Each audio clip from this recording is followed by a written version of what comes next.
Para sa'yo, Bes, na nananatiling matatag, nananatiling gustong piliin siya. Sa kabila ng ilang beses na pakiramdam na gusto mo nang sumuko. Heto na, ang Laika Barista Moments natin na pinamagatang mapapagod pero hindi susuko.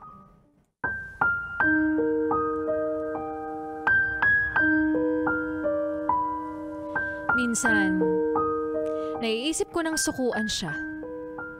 Iwan siya dahil sobrang nakakapagod na.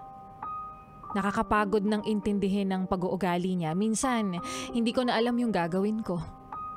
Kung ano ang iisipin ko.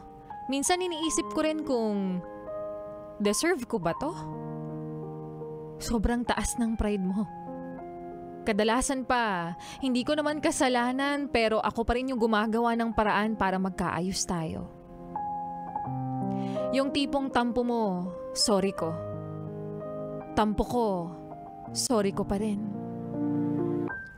Siguro nga ganun talaga kapag nagmamahal ka. Magagawa mo mag-sorry kahit hindi mo naman kasalanan. Pero minsan, feeling ko mas nangingibabaw na yung sakit kaysa sa saya na nararamdaman ko. Nangingibabaw yung lungkot. Nangingibabaw yung puot.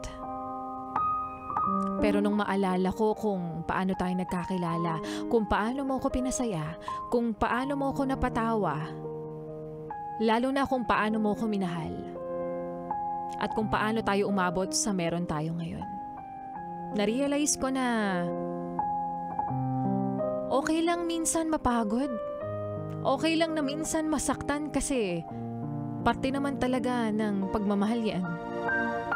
Pwede kasing sinusubok lang tayo kung kakayanin ko bang tanggapin yung mga ugali mo na ayoko. O kaya naman baka sinusubukan lang yung relasyon natin kung hanggang saan tayo.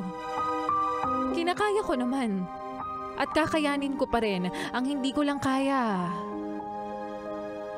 ay mawala ka sa akin. Kaya kahit hanggat kaya kong tiisin, gagawin ko. Tatanggapin ko, unawain ko na may mga bagay talaga na hindi ko magugustuhan sa'yo, na may mga pagkakataon talaga na madidisappoint mo ko, na darating yung pagkakataon na hindi tayo magkakasundo. Dahil mahal kita. Masaya, malungkot man o masakit. Dahil ang tunay na nagmamahal ay hahanap at hahanap pa rin ng rason para manatiling piliin ka.